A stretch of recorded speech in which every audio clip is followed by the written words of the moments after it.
Good evening, everybody. This is the Reasonable Wrestling Podcast. I am the Most High Chris. I'm with my tag team partner, Chitty, a.k.a. Chitty Bang. What's good, everybody? And we are here with another special guest. It seems like this is our role now. I'm kind of liking this. Yeah. We have a professional, if you will. The professional. The World Warrior. The World Warrior. He's had that name for what, 20 years now? Long time. 20 years, man. And it's only right in this climate, in this situation, that we have a world warrior to kind of lend voice, which is his fucking specialty, to the situation. So we are here. This is an open forum. No wrestling. But we will introduce him as the wrestler, as we all know him, Low Key. Thank you, Low Key, for joining us. Thank you. Thank you guys for having me. Welcome everyone.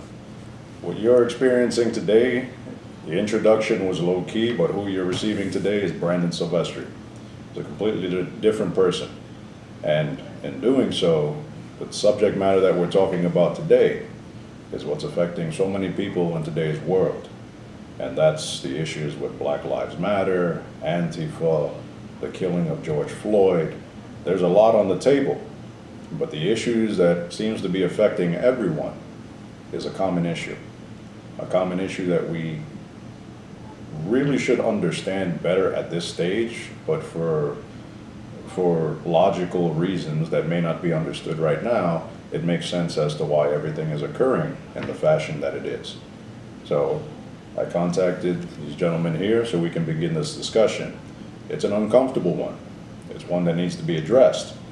And it's one that, even in this current state of how everyone is emotionally charged, understanding is actually what's going to allow you to overcome the current issue.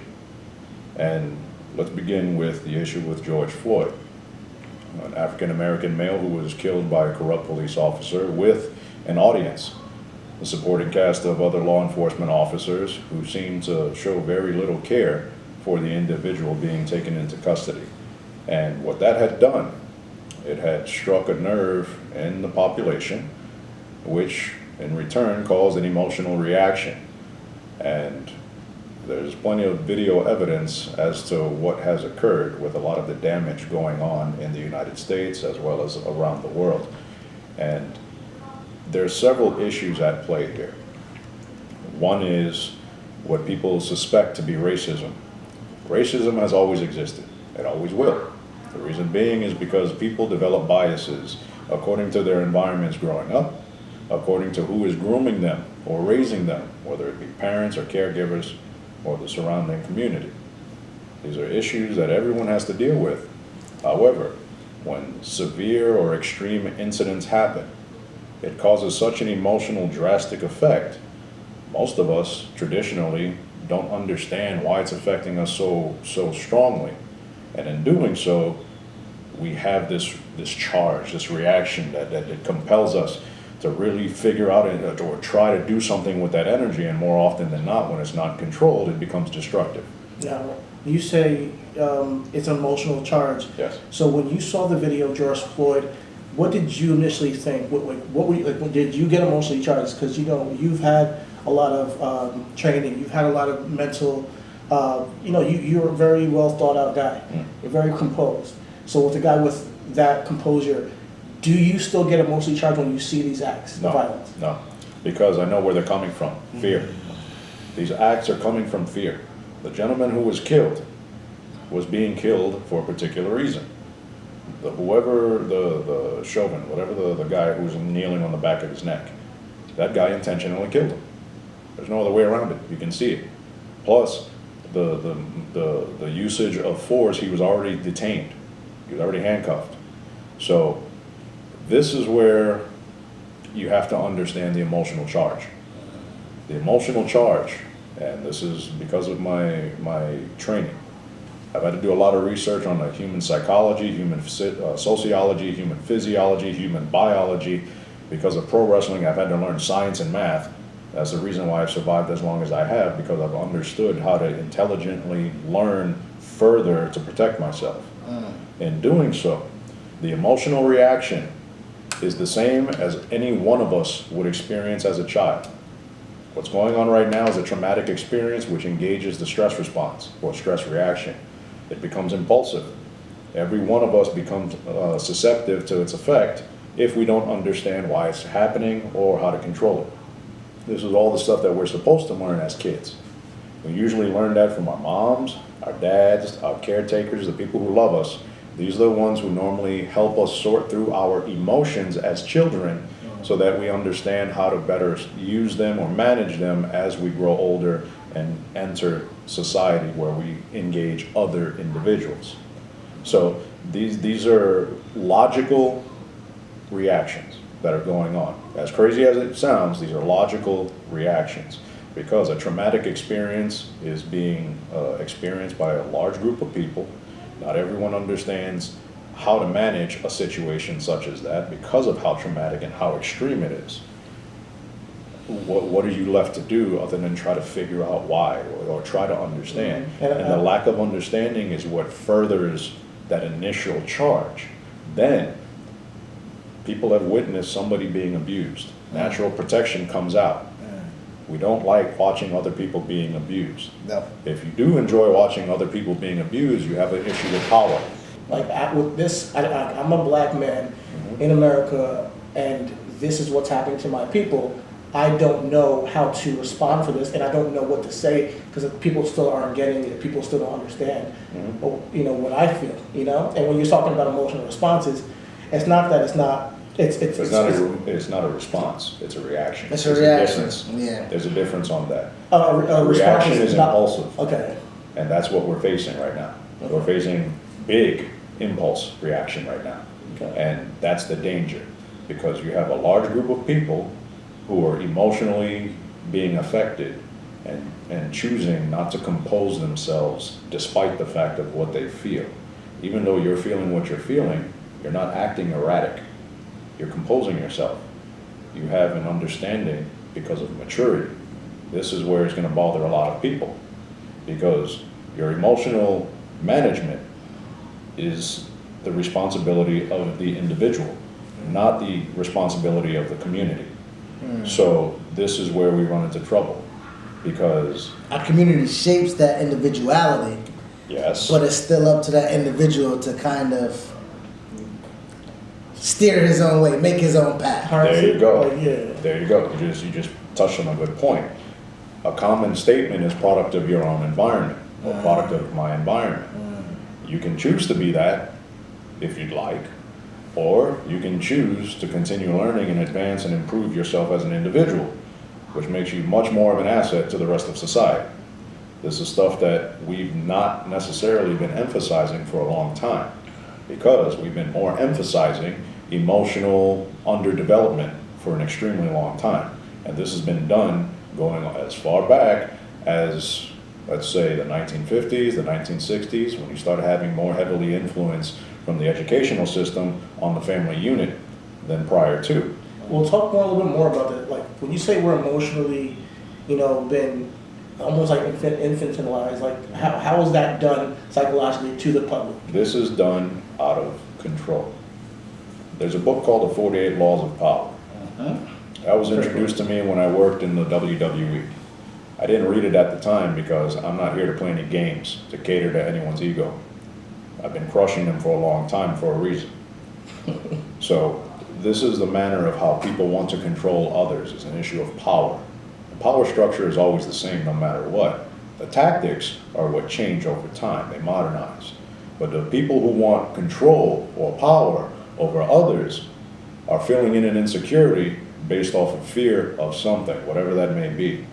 They want to maintain their power, so they want to keep it. They can do whatever they want or whatever they can to maintain that power, even if that means being deceptive. You have government programs like MK Ultra and a variety of other things that have existed in the United States, but no one pays attention, thinking that is just conspiracy nonsense. What is MK Ultra? Wait, so that's legit? MK Ultra? I thought it was just... This is the Freedom of Information Act provided the documentation on that. So they were psychologically doing psychological experiments on the unknowing public. So to kind of give background to our ignorance to it, I rabbit hole of YouTube, right? So Well, you don't have to rabbit hole anything. This is an effect on what's actually going on. I was in a rabbit hole of YouTube, and or just like and MK Ultra was a thing that was on the search. Theme. It was a common search, and I saw it. And it's about mind control, and it's almost like the Illuminati and stuff like that. You kind of don't want to believe it, but then as you get older, there is a secret society, as Brandon's talking about, where it's a control. There's a reason why we see pyramids all the time, and there's a reason why there's people at the top of a pyramid, and it's thick at the bottom, because that's the foundation. That's where shit is built upon. And if that control is going to have a peak, a pinnacle, it got to be built or have a foundation or something. So, but still, I was ignorant. You know what I mean? I didn't think it was. So by you introducing MK Ultra, I'm like, fuck, this is real. Well, what is MK Ultra? Looking at a fucking simulation. How was it mind control? Like how they for just that example of MK Ultra? Well, MK Ultra is a psychological experimentation program provided by the CIA, U.S. military, and the manner was to develop the Manchurian candidate, somebody who was highly suggestible without necessarily knowing that they were doing whatever activity was triggered by whatever cue that was developed from mental trauma. This is why they abuse people with shock therapy, they abuse people with sexual abuse, they abuse people with all types of abuses in order to compartmentalize their brain. So what it does is they end up developing split personalities. And in doing so, they can actually do an activity and then have zero recollection of what actually happened afterwards. So they compartmentalize the person in order to use them for whatever project or whatever goal that they're trying to do. If you will. Similar, they use them for a particular manner. And a majority of them, in order to get them there, they have to abuse them. And the majority of them are sexually abused, the majority of them are abused as children. But this was a developed science that began with the Nazis and advanced into U.S. Government practice. This is not anything new, but it has a direct result on what you guys are experiencing now. Highly traumatic events compartmentalize people's minds because they don't want to relive that event. They try to close it off in their mind. True. So a lot of these people have the stress reaction, yet may not necessarily understand its initial trigger. And then in doing so, they're letting all that energy of uncontrolled manner affect their behavior, which in turn becomes ultimately destructive when it's uncontrolled. So again, this is a long thinking pattern. This is a long practiced project. And what's being experienced now, traumatic event, which is what everyone witnessed, and now the stress reaction. So now, because it was so extreme and so graphic and so callous, they looked so cold while they were doing it. You just said it engaged a guttural feeling. This is a primal instinct for us that's actually being touched upon, but it's being used. Notice what happened. Minneapolis has this issue, then all of a sudden they turn on their own guys. Is the department corrupt? It could be. Is it likely that every member of the department is corrupt? It seems unlikely, but it doesn't mean it's impossible. Now, when you say, when we talk about police departments, we have this thing of, hey, good cops, there's good cops and bad cops, you know? And I kind of don't prescribe to that because I feel like regardless of that, they're part of a system. Regardless, the good cops don't really can influence the culture to change innocent people from being killed in the street. So I look at it as more of a systemic issue that needs to be handled maybe legislatively, maybe structurally with the training. Where do you see things going